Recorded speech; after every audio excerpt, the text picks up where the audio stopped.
Muchas gracias, Padre, por este tiempo juntos. Gracias también por la alegría, por el gozo que nos une en Cristo, porque a pesar de los problemas y de vivir en un mundo caído, tenemos al Espíritu Santo en nuestros corazones, que nos consuela, nos anima y nos santifica. Por eso en esta noche o en esta tarde, según donde esté cada uno, que tú nos hables, Señor, a través de tu palabra, y que podamos recordar, como siempre, que tú eres el soberano y que eres el Señor de la historia. Por eso pedimos tu luz ahora, para que podamos entender tu palabra y vivirla. Y lo hacemos en el nombre de Jesús. Amén. Muy bien, pues vamos a ir allá, vamos a compartir pantalla. Antes me voy a asegurar que esté todo esto aquí bien.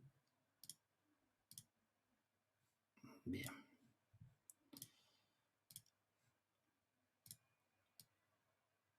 De acuerdo, ponemos aquí. Y allá nos vamos entonces con Apocalipsis. Se va completando el desenlace de Apocalipsis. Ya hoy vamos al capítulo 17. Si os acordáis, el martes pasado hemos estado viendo acerca de las 7 copas de juicio, cómo cada ángel venía con una copa y se derramaba, y eran copas de juicio que afectaban a toda la población del mundo. Y ya son los últimos juicios. Recordad también que a medida que vamos leyendo el libro de Apocalipsis, no podemos olvidar que no es una línea cronológica de tiempo, sino que tiene saltos adelante y atrás, tiene diferentes escenas, unas son en el cielo y otras son en la tierra. Entonces lo que vamos a ver hoy es algo importante también, porque nos vamos acercando ya al final de esa semana 70 de Daniel, donde vamos a encontrarnos dentro de poco ya con la segunda venida de Cristo. Entonces vamos a ver de nuevo, o a imaginarnos Apocalipsis como un lienzo donde Juan está pintando, y hoy podríamos decir que él va a usar un líquido que se llama trementina. Es un nombre un poco raro, ¿no?, para los que no estamos acostumbrados a la pintura, pero la trementina es como el aguarrás, es decir, es como si fuera un líquido para diluir o para disolver, como un disolvente. Entonces esto se usa para disolver la pintura, y también es otra herramienta más que podríamos decir o imaginar que Juan usa para seguir pintando ese cuadro, que ya está bastante avanzado. Y en este capítulo 17 que nos toca hoy, vamos a encontrarnos con estos dos personajes que al final, como vamos a ver, tienen una relación simbiótica, tienen una relación muy íntima entre ellos, y son la ramera y la bestia. Parece el título de una película. En vez de La Bella y la Bestia, la ramera y la bestia. O si quieres decirlo de una forma un poco más fina, la meretriz y la bestia. Así parece que no suena tan fuerte.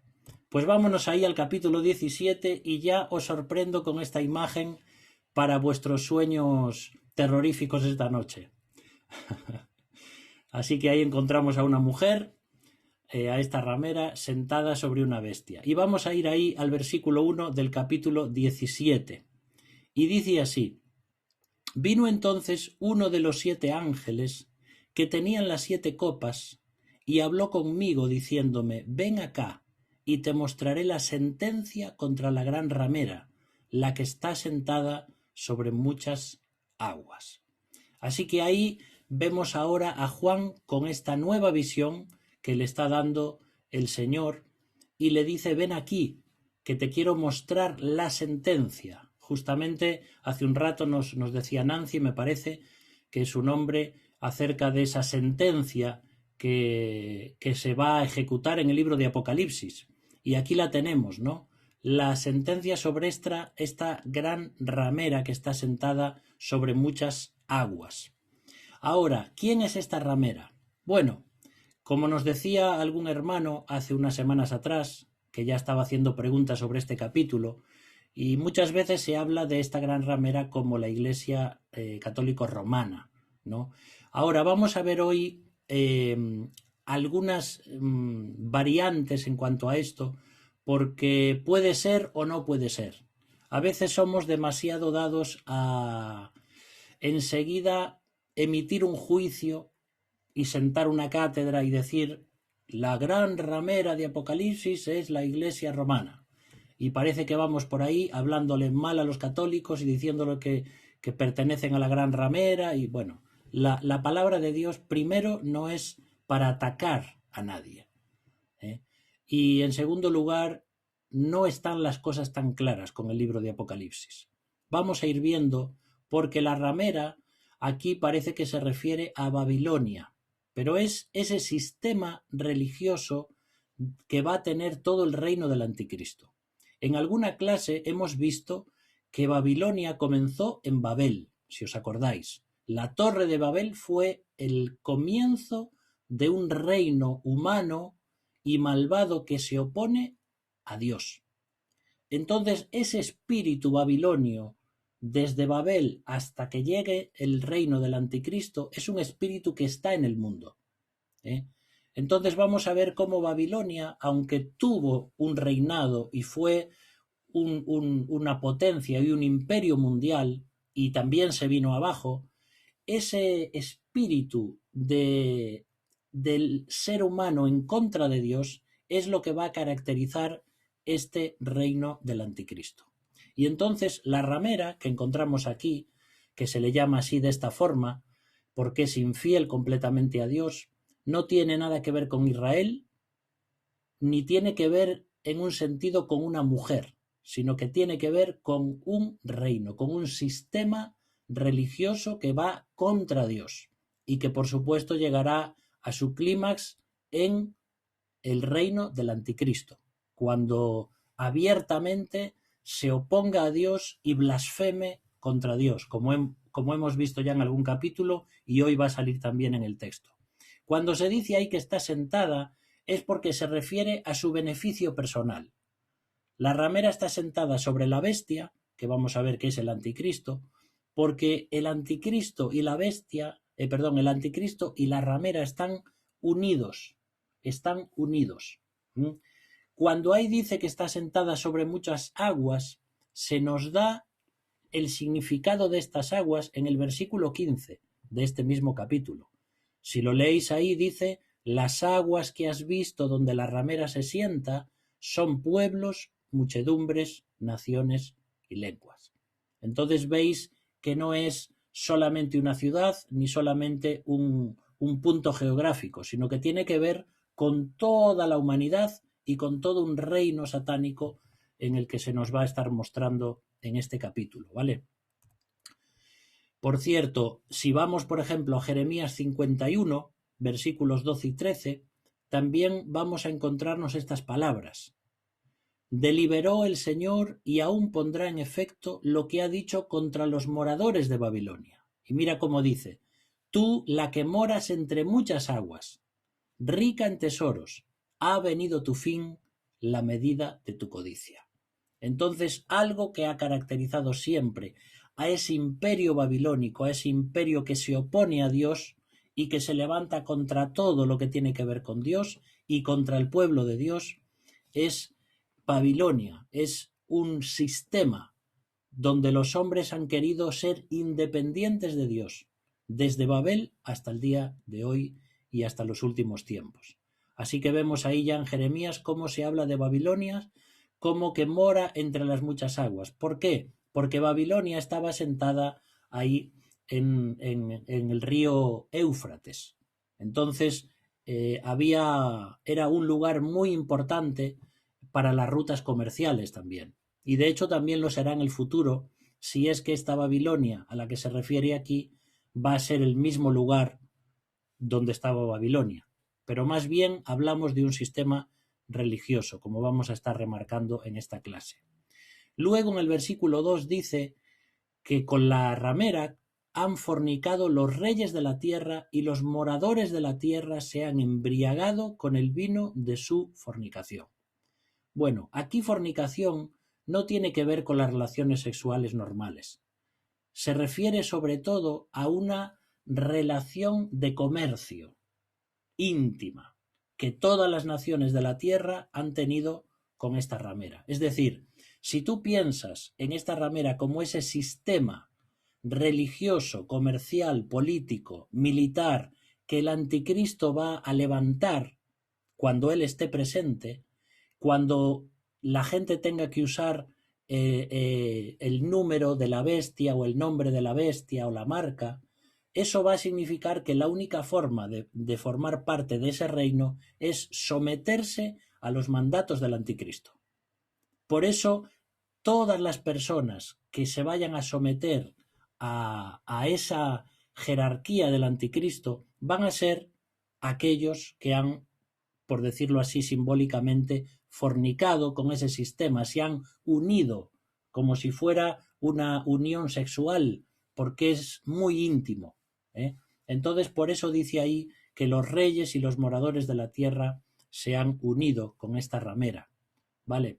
Y también la palabra embriagar significa ser controlado, porque cuando una persona está ebria o está borracha, lo que está es dejándose controlar por ese alcohol o por esa sustancia que ha tomado.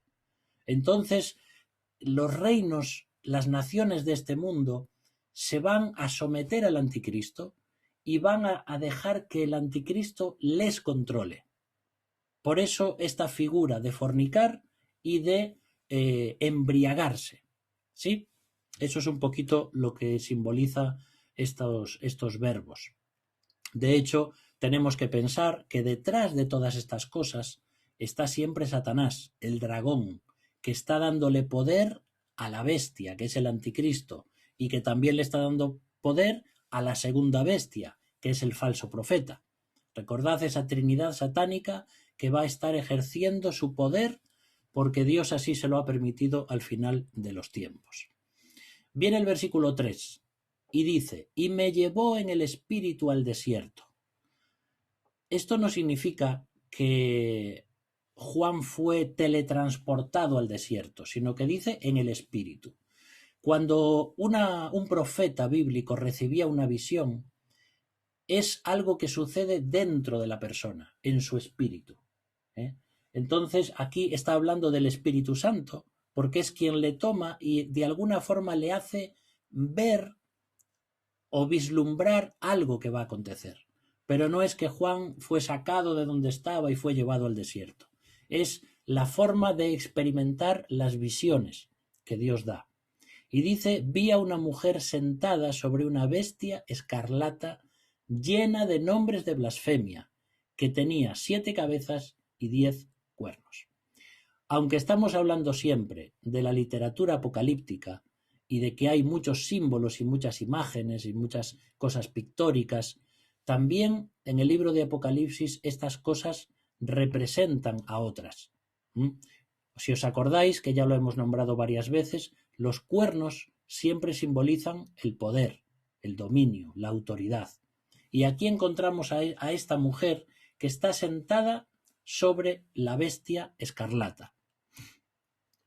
Por cierto, algunos identifican a esta mujer y dicen que es la Iglesia romana. ¿Por qué? Por el color de sus vestimentas, ¿eh? Porque generalmente ves al papado o ves al obispado católico romano pues con púrpura y con tonos morados, y entonces dice: ves, esta es la Iglesia católica. Pero no tiene nada que ver con eso, ¿eh? Porque si nos empezamos a dejar llevar por la imaginación, podríamos decir muchas cosas. Ahora, también tenemos que diferenciar, porque esta mujer que aparece en el capítulo 17, que es llevada al desierto, no tiene nada que ver con la mujer del desierto que aparece en el capítulo 12. Si confundimos estas dos mujeres, vamos a tener problemas para entender el libro. Si os acordáis, cuando estuvimos estudiando el capítulo 12, vimos que la mujer que era llevada al desierto era Israel, y que se le habían dado alas como de un águila para que huyese de la persecución del anticristo. Esa es la mujer que es Israel del capítulo 12. Pero esta mujer ramera del capítulo 17 es ese sistema religioso. No tienen nada que ver la una con la otra, ¿vale? Por eso es importante ir entendiendo toda esta serie de símbolos. Y cuando ahí dice también que esta mujer está sentada, habla de ese control que está ejerciendo, ¿vale? El sistema religioso del anticristo va a ejercer un control total sobre toda la población mundial. Y recordemos que esta bestia sobre la que está sentada pues es el anticristo, porque algunas características que aparecen en este capítulo también aparecen en unos capítulos anteriores, donde también dice que tenían 7 cabezas y 10 cuernos. Entonces estamos hablando del anticristo. Por si acaso hay alguna duda, recordad que el anticristo no es que vaya a ser una bestia literal con 7 cabezas y 10 cuernos, ¿vale? Esto es simbólico, para hablarnos de su fiereza, para hablarnos de su poder, de su autoridad, etcétera, ¿sí? Vale, el versículo 4 dice: y la mujer estaba vestida de púrpura y escarlata, y adornada de oro, de piedras preciosas y de perlas, y tenía en la mano un cáliz de oro lleno de abominaciones y de la inmundicia de su fornicación. Es verdad que hay muchas imágenes que parece que nos evocan a la iglesia romana, por toda la pompa, por todo el lujo, por todo el oro, por todas las riquezas, por todo lo que ha hecho durante los últimos siglos.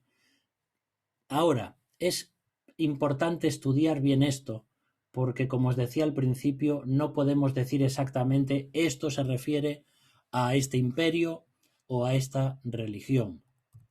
Es curioso pensar y fijarse que tanto esta mujer como la bestia, los dos van del mismo color, escarlata y púrpura. ¿Veis entonces esta intimidad que tiene el reino del anticristo con el propio anticristo? Entonces, el reino del anticristo va a ser una especie de prolongación del propio anticristo, en el sentido de lo malvado, en el sentido del poder diabólico que hay detrás, ¿sí? Y va a tener esas vestiduras de realeza. Fijaos que en esta época las personas que se vestían con púrpura o con escarlata eran los reyes. Los tintes para cambiar el color de una prenda textil eran muy caros y solamente los grandes personajes o las personas que tenían mucha riqueza podían vestirse de esta forma. Por eso vas a encontrar a los césares, a los emperadores, a los reyes, vestidos de esta forma. Y por eso os pongo ahí entre interrogantes. ¿Puede esto evocarnos algo de la Iglesia de Roma? Parece que sí. Sin embargo, por todo el contexto en el que se está hablando aquí, no nos parece posible decir que esto tiene que ver exactamente y solamente con la Iglesia de Roma. También tenemos que pensar, cuando Juan escribe esta profecía y este libro de Apocalipsis, tenemos que pensar qué es lo que estaban entendiendo los lectores y los oyentes de la carta, porque en primer lugar esta carta se escribe para aquellas personas, no para nosotros. Es para nosotros, pero los lectores originales a quien iba dirigida la carta, la audiencia, eran aquella gente de aquella época. Vale, versículo 5. Dice que en su frente, en la frente de esta mujer, tenía un nombre escrito y que dice que es un misterio, y era este: Babilonia la Grande, la madre de las rameras y de las abominaciones de la tierra. Qué feo, ¿verdad? Este título. Babilonia la Grande, la madre de las rameras. Bueno, esto es la visión que está teniendo Juan acerca de esta mujer, que tenía ahí un nombre sobre su frente. Las meretrices romanas o las prostitutas romanas llevaban su propio nombre escrito en una cinta dorada que iba alrededor de su frente, de su cabeza. Entonces, posiblemente Juan lo está expresando así para que puedan entender tanto las personas de su época como también algo simbólico, que es lo que va a llevar ese sistema religioso y político mundial del gobierno del anticristo, ¿vale? Por eso se dice que tiene su nombre escrito en la frente.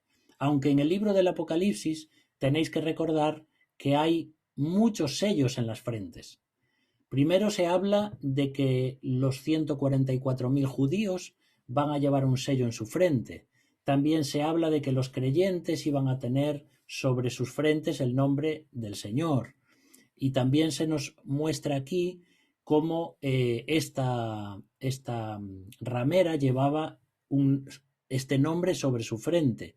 También se nos dice que las bestias llevaban sobre sus frentes nombres blasfemos. Entonces, todo esto tiene que ver con la mente también, de una forma simbólica. Es decir, si uno se remonta a los tiempos de los primeros libros de la Biblia, por ejemplo, también dice allí que los judíos tenían que llevar la palabra de Dios puesta, atada en sus frentes, como esas filacterias que aún usan hoy.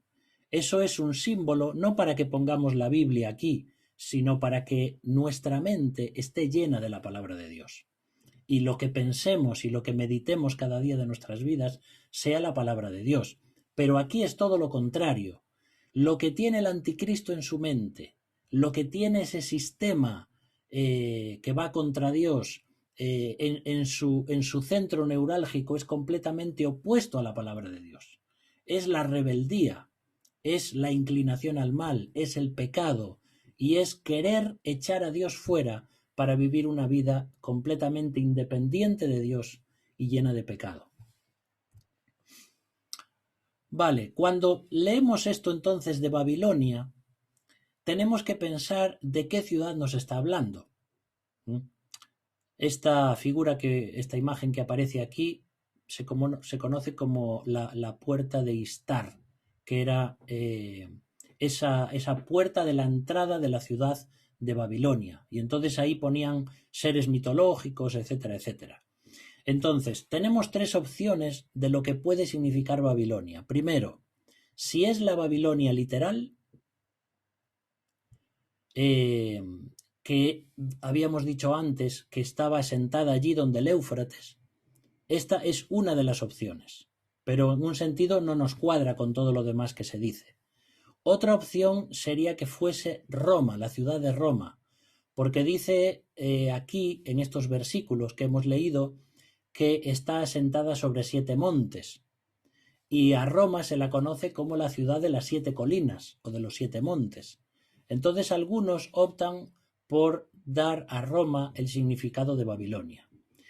Pero parece ser que lo más, digamos, correcto exegéticamente, interpretando el Apocalipsis, es hablar de Babilonia como un sistema religioso, no tanto como una ciudad. Eso es lo que nos parece, aunque hay eruditos que se ponen de un lado o del otro. Sin embargo, por lo que yo he estado leyendo y estudiando, parece que es más todo este sistema religioso babilónico, que estoy repitiendo una y otra vez, ¿no? Para que nos quede claro. Viene el versículo 6 ahora, y dice: vi a la mujer ebria de la sangre de los santos y de la sangre de los mártires de Jesús, y cuando la vi quedé asombrado con gran asombro. Fíjate qué expresión, ¿no? La de Juan. Quedé completamente alucinado. ¿Por qué? Porque estaba viendo que esa mujer disfrutaba con el homicidio de las personas cristianas. Ahí cuando está diciendo que está ebria de sangre, eso es como si estuviera adicta al homicidio.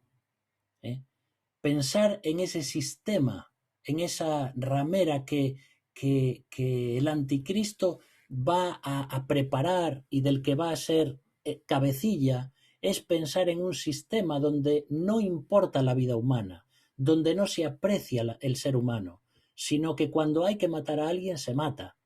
Y al mismo tiempo, fijaos cómo disfruta matando a los creyentes, a las personas que creen en Cristo Jesús. Esto ha sido así desde tiempos inmemoriales, porque al pueblo de Dios se le ha perseguido desde siempre. Ya si os acordáis, en el libro de Esther, ya nos encontramos allí con Amán queriendo matar a todos los judíos. Y cómo está ahí siempre ese sentido satánico, ese propósito satánico de querer exterminar al pueblo de Dios. Y de hecho, Esto es lo que va a suceder al final de la tribulación, como veíamos el otro día en el capítulo 16, cuando todas las naciones mundiales se aposten alrededor de Israel para echarla fuera y destruirla totalmente. Entonces va a ser un sistema completamente homicida que va a tener al anticristo, al falso profeta y a Satanás como esos dirigentes que están influyendo en sus mentes y en sus corazones. Luego viene el versículo 7. Dice, y el ángel me dijo, ¿por qué te asombras? Yo te diré el misterio de la mujer y de la bestia que la trae, la cual tiene las 7 cabezas y los 10 cuernos. Creo que recordáis que casi en cada capítulo de Apocalipsis nos encontramos a varios ángeles que le dicen cosas a Juan. Bueno, esta es una característica de la literatura apocalíptica. Siempre que se escribía la literatura apocalíptica, que por cierto, creo recordar que se daba más bien entre el año 300 antes de Cristo y el 100 después de Cristo. Hubo ahí unos 400 años cuando ya no había profecía, que coincide justamente con el intertestamento, esos 400 años de silencio, donde se produjo mucha literatura apocalíptica. ¿Por qué? Una de las características de este tipo de literatura es, primero, que había muy poca gente esperando las cosas de Dios. Había un remanente judío. Segundo, estaban pasando por grandes problemas, porque Dios no hablaba. Y tercero, estaban sufriendo mucho. Y se produce esta literatura apocalíptica para recordarle a las personas que Dios es soberano, que Dios es el que va a vencer y que hay promesas de bendición para el pueblo de Israel y para aquellos que creen en él. Pero una de las características es que en esta literatura siempre se aparece un ángel o un ser de otro planeta que hace de intermediario entre Dios y los seres humanos. ¿Vale? Por eso, al estudiar los géneros apocalípticos o los géneros diferentes con los que leemos la palabra de Dios o en el que fueron escritos, podemos entender mejor lo que Dios nos quiere decir. Por ejemplo, si tú lees una parábola, tienes que entender qué es una parábola. No es lo mismo leer un mismo tema en una parábola que ese mismo tema en una carta apostólica. Puede ser el mismo tema y cambiar el significado porque es un género diferente. Por ejemplo, cuando Jesús comenzó su ministerio público, no usaba parábolas, él predicaba abiertamente. Pero si os dais cuenta y leéis los evangelios, a medida que fue creciendo la oposición hacia Jesús, comenzó a usar parábolas para que las personas no creyentes y religiosas no entendieran lo que estaba diciendo. Entonces, el uso de las parábolas tiene un propósito. No es lo mismo leer una novela como Ruth que leer un género apocalíptico como Apocalipsis. No es lo mismo leer una narración histórica como Josué que leer la poesía de Proverbios. Cada uno de estos géneros bíblicos tiene una forma de ser y entender eso nos va a ayudar a entender mejor la Biblia, la palabra de Dios. ¿De acuerdo? Muy bien, vamos a seguir. Versículo 8. La bestia que has visto era y no es, y está para subir del abismo e ir a perdición. Y los moradores de la tierra, aquellos cuyos nombres no están escritos desde la fundación del mundo en el libro de la vida, se asombrarán viendo la bestia que era y no es y será. Esto parece un acertijo, ¿no? que nos muestra Juan aquí, una bestia que era y que es y que será, pero era y no era. Bueno, vamos a ir, os voy a pedir un poco de concentración en lo que vamos a leer. Si tienes oídos para oír, oye, como dice la palabra de Dios, para entender un poquito esto, ¿vale? Mirad una cosa. Ahí dice, si os fijáis, la bestia era, pero no es y será. Entonces, Cuando habla de era, lógicamente se está refiriendo al pasado y se está refiriendo al Imperio Romano. Cuando habla de que no es, está hablando del presente. Y es como si encontráramos a Roma dormida. Fíjate, estamos viéndolo desde nuestra perspectiva actual, para entenderlo. Si tú piensas en el Imperio Romano hoy como tal no existe. Es decir, fue pasado. No es hoy porque está como dormida, pero no está destruida, porque es del Imperio Romano de donde va a surgir el Anticristo. Y por eso dice será porque Roma va a resurgir otra vez. Entonces es interesante e importante entender esto. El Imperio Romano fue, el Imperio Romano no es actualmente porque está como dormido, pero el Imperio Romano se va a levantar de nuevo y va a resurgir, ¿vale? Y dice ahí también que va a ir a perdición. Así que nos está mostrando el pasado, el presente y el futuro del Imperio Romano. Y ese Imperio Romano que va a levantar de nuevo el Anticristo, ya se nos dice que va a terminar en el lago de fuego. El dragón, Satanás, el Anticristo, la bestia y el falso profeta van a acabar en la perdición. Eso es para entender un poquito mejor estos versículos en cuanto al Imperio Romano. Luego hablaremos un poquito más de esto. Y ahora dice así el versículo 9 y el versículo 10. Esto para la mente que tenga sabiduría. Las 7 cabezas son 7 montes, sobre los cuales se sienta la mujer, y son 7 reyes también. 5 de ellos han caído. Uno es, y el otro aún no ha venido. Y cuando venga es necesario que dure breve tiempo. Aquí encontramos de nuevo, también parece que un rompecabezas, el cual tenemos que ver cómo vamos a sacar las conclusiones, ¿no? Cómo vamos a entenderlo. Esta es una posible interpretación. Cuando ahí dice que esos 7 montes también son 7 reyes, se refiere a los imperios mundiales. Por ejemplo, primer imperio fue Egipto, el segundo Asiria, tercero Babilonia, cuarto Persia, quinto Grecia y el sexto Roma. De hecho, en 4 de estos imperios son de los que nos habla Daniel, y cuando da una serie de características de cada uno de ellos y los representa como un animal. ¿Os acordáis? El leopardo, el oso, etcétera, etcétera. Vale.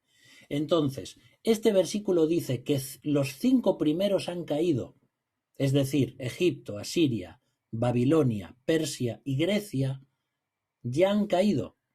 Esto es así, ¿verdad? Vale. Uno es. ¿Por qué es? Porque ahora piensa en Juan en su época. Roma todavía era, el Imperio Romano todavía estaba en pie. Y luego dice, y otro vendrá, porque Roma volverá a resurgir más adelante. Esta es tal vez la mejor forma o la más sencilla de entender por qué 7 montes, que son 7 reyes y que podrían relacionarse justamente con estos imperios. Hay otros eruditos bíblicos que hablan no de los 7 imperios, sino de 7 reyes, y empiezan a nombrar los nombres de ciertos reyes, ¿no? O emperadores, como Nerón, como Domiciano, Pero bueno, esto ya es más complicado para luego entender todo el contexto. Parece que se entiende mejor de esta forma, ¿vale? Versículo 11. La bestia que era y no es también el octavo, y es de entre los 7, y va a la perdición. Que parece que los que vamos a la perdición somos nosotros, para entender estos versículos, ¿no? Porque dice, la bestia, es decir, este sistema del que estamos hablando, era, no es, pero también es el octavo, y es de entre los 7, es el 7, pero también es el 8. Bueno, vamos a ver esto, vamos a ver para entenderlo un poquito. El reino romano del Anticristo es el 7. Vale, mira, si os llevo hacia atrás otra vez, fíjate ahí, los 6 imperios, Egipto, Asiria, Babilonia, Persia, Grecia y Roma. Falta de nuevo el séptimo, que es el imperio de Roma resurgido. Ese sería el séptimo. Por eso que el reino del anticristo va a ser el séptimo, pero será el octavo en la segunda mitad de la semana 70. ¿Qué queremos decir con esto? Cuando comience la tribulación y el anticristo firme un pacto de paz con Israel y con el mundo, ahí surge el séptimo imperio mundial, que es el reino del anticristo. Y ahí va a haber una serie de tratados. Pero a la mitad de la semana, es decir, a los 3 años y medio, el anticristo va a romper por completo los tratados que ha hecho de paz con el mundo. Y va a cambiar de tal forma lo que había dicho al principio, que esto se va a transformar en un nuevo reino, que era el séptimo, pero que es el octavo. ¿Me explico con esto? El séptimo reino del anticristo va a sufrir tal transformación en la mitad de su reinado, a los 3 años y medio, que va a ser un reino completamente diferente, de maldad, de violencia, y donde el propio anticristo se declara a sí mismo Dios. Por eso va a ser un octavo reino, porque no va a tener nada que ver con ese séptimo reino de paz que había prometido el anticristo. Bueno, no puedo explicarlo mejor. Espero que esto lo podamos entender, porque son versículos así un poquito enmarañados, ¿eh? Vale, viene ahora el versículo 12. Dice, y los 10 cuernos que has visto son 10 reyes, que aún no han recibido reino, pero por una hora recibirán autoridad como reyes juntamente con la bestia. Recordad que estamos hablando de cosas simbólicas. Esos 10 reyes que también son de los que está hablando Daniel en uno de sus capítulos finales, se nos dice que habrá 10 reyes o autoridades en el reino del anticristo. Ahora, estos reyes no tienen nada que ver con los reyes anteriores de los que hemos estado hablando, ¿vale? Cuando surja el séptimo reino, el reino resurgido romano del anticristo, va a tener, por decirlo así, a 10 personas de autoridad en el mundo. Por eso estamos hablando que habrá 10 reyes en ese reino del anticristo. ¿De acuerdo? Y dice que van a tener un gobierno breve. No significa literalmente que van a tener 60 minutos de gobierno. Lo que se está refiriendo Juan es que va a ser un gobierno breve, porque realmente va a durar solamente unos años, nada más que unos años, o tal vez meses, depende cómo se den las cosas en ese tiempo. Entonces, el anticristo va a tener a estas autoridades, a estos reyes, por decirlo así, que no sabemos cómo va a ser, pero van a tener un gobierno breve. Y mira lo que dice el versículo 13. Y estos tienen un mismo propósito y entregarán su poder y su autoridad a la bestia. Es decir, este líder mundial, el anticristo, que al principio va a ser ese gobernante mundial, pero que va a tener, digamos, diferentes brazos y va a delegar su autoridad en otros reyes o gobernantes, al final todas esas naciones y gobernantes le van a dar toda su autoridad y su poder a la bestia. Es decir, que el anticristo va a tener el poder total en todos los aspectos de todo el mundo. Esto, imagínate lo que será. Un rey que tenga una autoridad semejante en todos los ámbitos, político, militar, de educación, religioso, económico, todo lo tiene en su mano y además, digámoslo así, poseído por el diablo y con instinto homicida. Esto va a ser algo terrible. Un hombre que tiene todo ese poder y que está guiado por el diablo, porque el diablo le ha dado poder también, y que aún así va a hacer milagros y va a ser herido de muerte, si os acordáis, y parece que va a resucitar o que algo va a pasar con él, como intentando emular lo que hizo Jesucristo con su resurrección, la gente va a quedar completamente alucinada con este hombre y va a querer seguirle. Y como hemos visto, van a decir: nadie como la bestia. Nadie como la bestia. No hay mejor líder que él. Por eso que se está preparando toda una serie de cosas que van a ser tremendas. Va a haber un gobierno dictatorial, ¿vale?, del anticristo. Poder económico, militar y religioso, que son los más importantes para gobernar. Entonces, lo que decimos, este hombre malvado va a tener un control sobre la humanidad terrible, pero Dios lo está permitiendo, como vamos a ver después. Y dice aquí el versículo 14: pelearán contra el Cordero, y el Cordero los vencerá, porque Él es Señor de señores y Rey de reyes, y los que están con Él son llamados y elegidos y fieles. Parece que todo se va preparando el desenlace, parece que, ¿quién va a detener a este hombre de pecado? Pero en simplemente una frase, Juan nos dice, y el Espíritu de Dios nos dice: pelearán contra el Cordero, y el Cordero los vencerá, porque es Señor de señores y Rey de reyes. Y esto, como ya dijimos en alguna ocasión, es lo que dice el Salmo 2, que es un salmo mesiánico también, donde se nos muestra, y ahí se nos dice que las personas van a querer pelear contra Dios, van a querer liberarse de Dios, pero Dios va a hablar a ellos en su furor y los turbará con su ira. Por eso el Salmo 2 también es interesante para leer los primeros versículos. Cuando dice ahí en el versículo 3, me parece que es: rompamos sus ligaduras y echemos de nosotros sus cuerdas. La gente se va a amotinar contra Dios. Las naciones van a querer ir contra Dios. Y por supuesto el anticristo va a estar ahí encabezando todo esto. Pero mira qué bonito lo que dice el final de ese versículo: con Cristo están o estamos los llamados, los elegidos y los fieles. Qué diferencia, ¿verdad? Mira en todo lo que sucede en el reino del anticristo, ¿no? Sangre, maldad, violencia, tiranía. Sin embargo, los que estamos con Cristo, por su gracia, por su misericordia, llamados, elegidos, fieles. Es como hablar de todo un caos y de toda una paz. Porque esa es la diferencia entre tener vida eterna en Cristo y ser un hijo del diablo.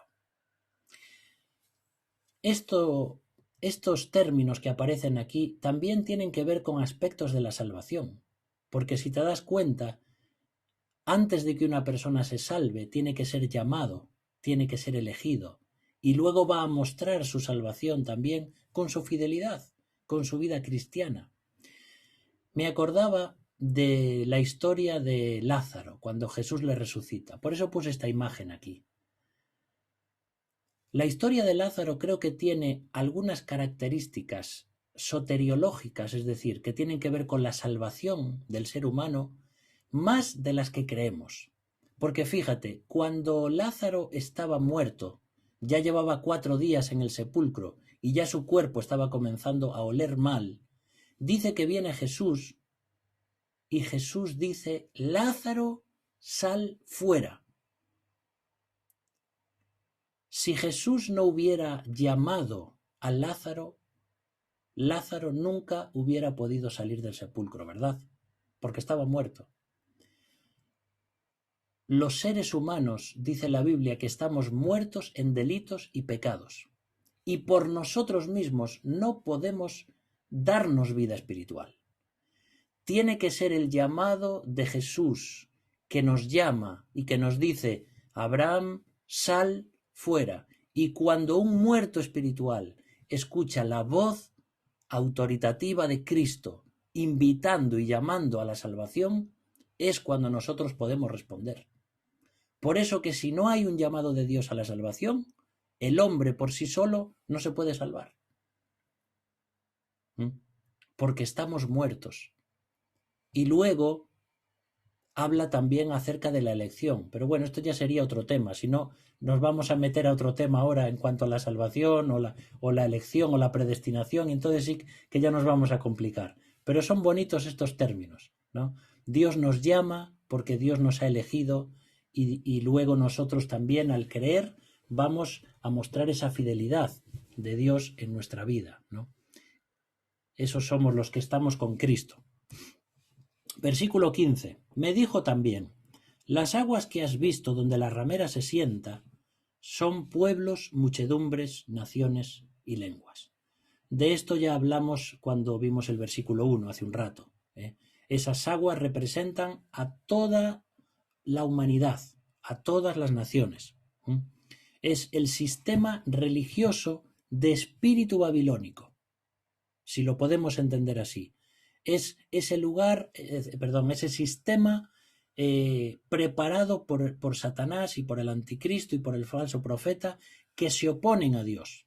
Por eso es muy importante ver toda la línea desde Babel hasta este reino del anticristo, porque siempre, y creo que en algún momento lo hemos dicho, siempre desde aquel momento, con la fundación de aquella ciudad por Nimrod, si te acuerdas, que su nombre significaba, si no me acuerdo mal, el que cazaba contra Dios, ¿vale? Era un cazador de personas en contra de Dios. Estamos viendo ya un sistema de gobierno humano que se rebela contra todo lo que tiene que ver con Dios, que quiere edificar una torre para llegar a las cosas de Dios por sí mismos, y es todo un sistema que aparece a lo largo de todo el Antiguo Testamento, del Nuevo Testamento, hasta el final de los tiempos.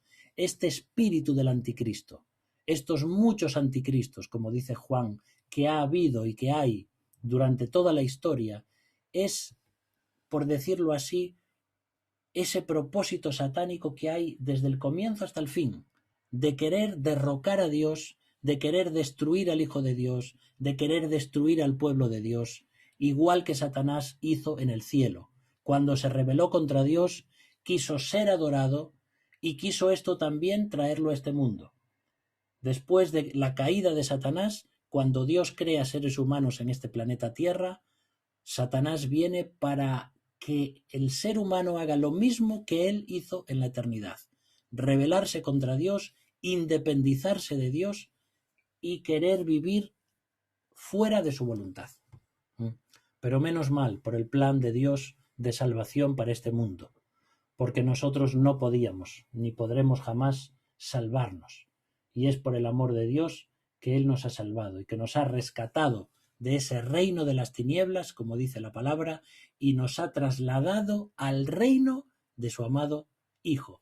Y de aquí nadie nos puede sacar, nadie.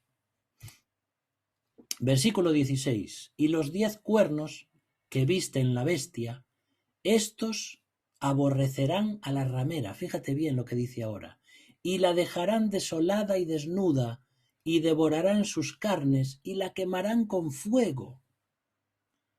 Y ahora nos preguntamos, pero vamos a ver, ¿qué acerca de esa relación tan íntima que tenía la ramera con la bestia?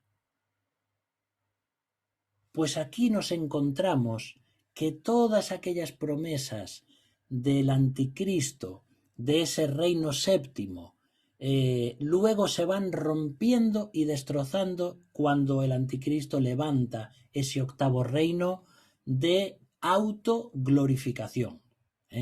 Y entonces rompe no solamente sus tratados y sus, digamos, sus contratos con las demás naciones y con los reyes, sino que todo ello va a terminar en lo que es destruyendo a este sistema, Fíjate que dice esos 10 cuernos, que son esas 10 personas que el anticristo va a disponer de ellas. Todos ellos van a tener un choque total entre ellos y con la bestia y con este sistema. Fíjate que dice, la van a dejar desolada y desnuda, ¿vale? Esto es el poder político que se enfrenta al poder religioso. Hay que entender que al principio una de las tácticas del anticristo va a ser que el Estado y la Iglesia estén unidos, porque esas van a ser sus promesas. Y entonces habrá una paz aparente al principio de su reinado, pero al final todo ese poder religioso que simboliza la ramera lo va a destruir por completo el anticristo debido a sus intereses. Piensa que el anticristo es como si estuviese a cargo del poder político y el poder religioso es como si lo llevase todo ese sistema gobernado por sus manos derechas, ¿no? Por sus gobernantes. Pero en ese momento en el cual, en la segunda mitad de la tribulación o al final, el anticristo rompa esos tratados de paz, él ya no va a querer ningún poder religioso que haga parte con él, porque él mismo se va a declarar Dios. ¿Entendemos esto? Ya no va a haber poderes religiosos. Él va a ser el único poder. Y él va a decir, aquí mando yo.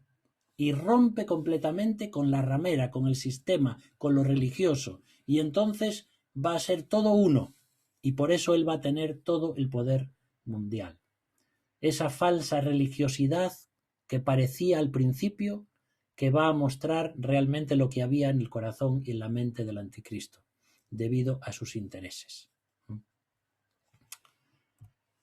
Viene ahí el versículo 17 ahora y dice, porque Dios ha puesto en sus corazones el ejecutar lo que Él quiso. Léelo otra vez, mira. Porque Dios ha puesto en sus corazones el ejecutar lo que Dios quiso. Ponerse de acuerdo y dar su reino a la bestia hasta que se cumplan las palabras de Dios.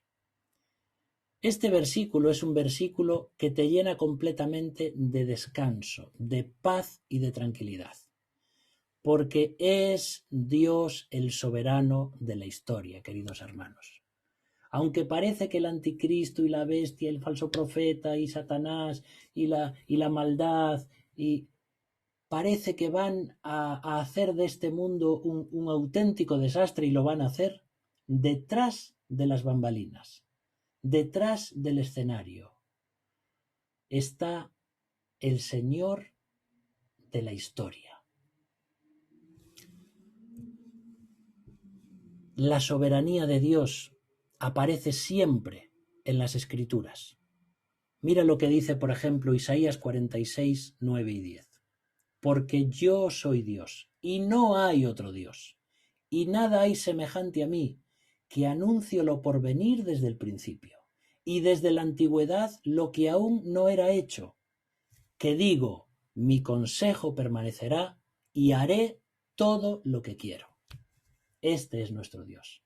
Satanás puede decir esto, voy a hacer lo que yo quiera, voy a gobernar, voy a tener... Pero él está sometido a Dios, y un día va a ser aplastado por el mismo Dios. Otro versículo de la soberanía de Dios, hay muchísimos. Mira, por ejemplo, justamente en Daniel 2, 20 y 21.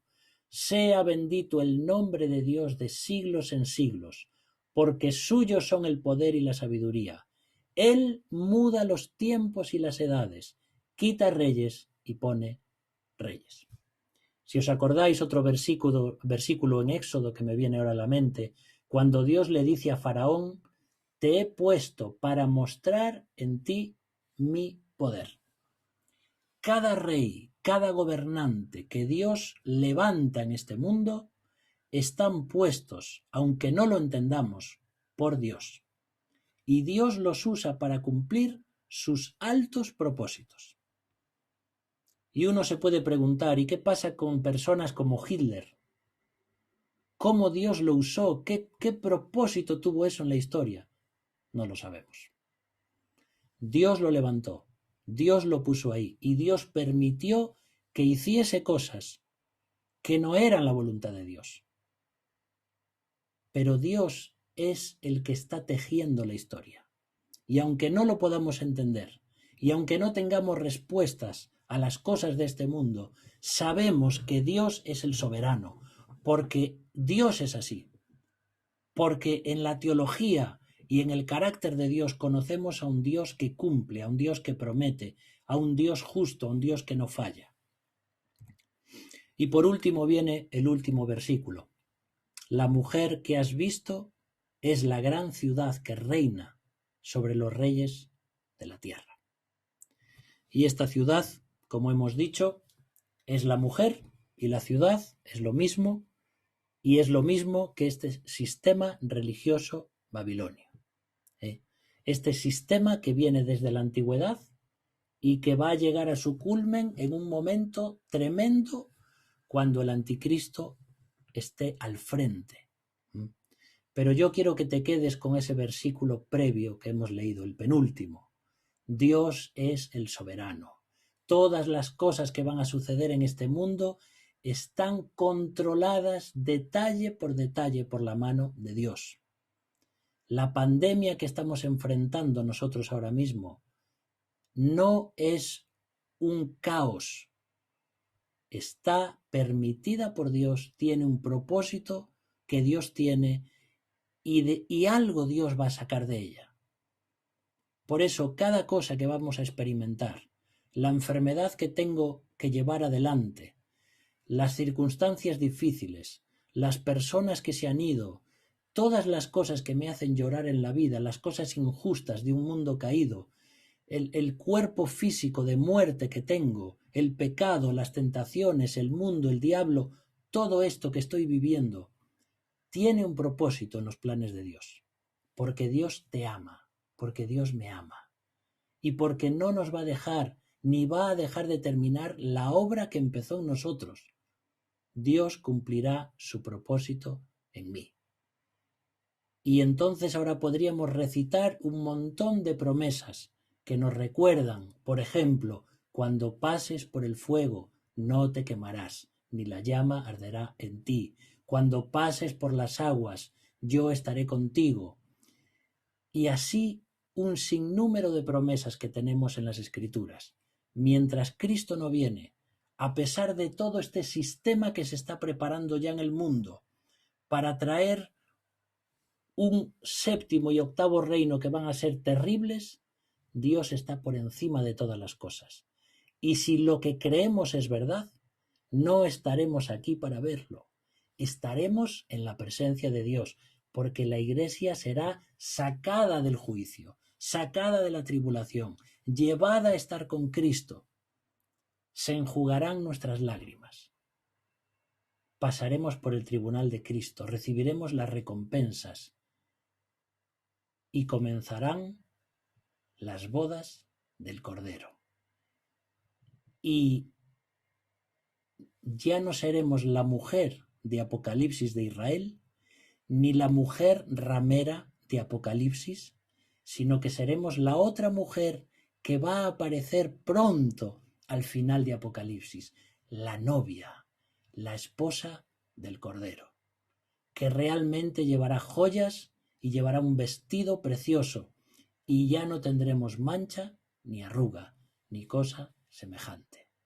Por eso que es muy bonito estudiar ese tema, las tres mujeres del Apocalipsis. Yo quiero formar parte de la esposa de Cristo, de ninguna de las otras. Y ahora Dios está trabajando con Israel. Una vez escuché a un misionero decir que Dios solamente está con una mujer. Cuando está con Israel, no está con la Iglesia. Y cuando está con la Iglesia, no está con Israel. Entonces, es todo un tema para estudiar. Pero dejamos aquí entonces este capítulo porque realmente este capítulo nos empieza a mostrar ya, comenzamos a vislumbrar lo maravilloso que nos espera. Aunque es verdad que estamos al final de todo, antes de que Cristo venga. Y por eso las cosas se van a poner muy feas.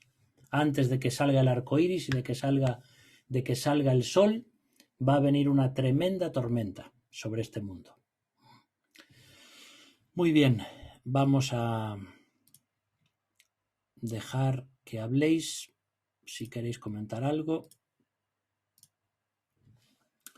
Espero que se haya entendido, porque realmente hay aquí algunos versículos que parecen bien complicadillos, ¿eh? Pero bueno, cualquier pregunta que tengáis también la podéis hacer durante la semana y así la podemos responder preparándola un poquito mejor. ¿Sí? Muy bien, hermanos, pues dejamos aquí el tema y vamos a terminar orando. Juan, ¿podrías terminar orando? Sí.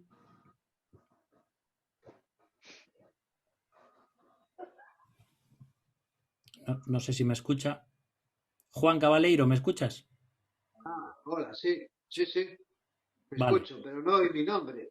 Ah, sí, sí. Dije Juan, pero igual hubo ahí una... Sí, para terminar orando, sí. sí. Señor, te damos gracias porque podemos estudiar tu palabra, porque tú nos hablas por medio de ella y cada día aprendemos más de ti y cada día podemos vivir más tranquilidad, más paz, porque sabemos que el futuro que nos espera es un futuro contigo, en tu presencia, para alabarte y adorar. Te pedimos ahora que nos bendigas, que Señor, que nos des un buen descanso y que nos tengas de tu mano en cada momento, como así lo haces, porque eres fiel. Te damos gracias en el nombre de tu amado Hijo. Amén. Amén. Amén.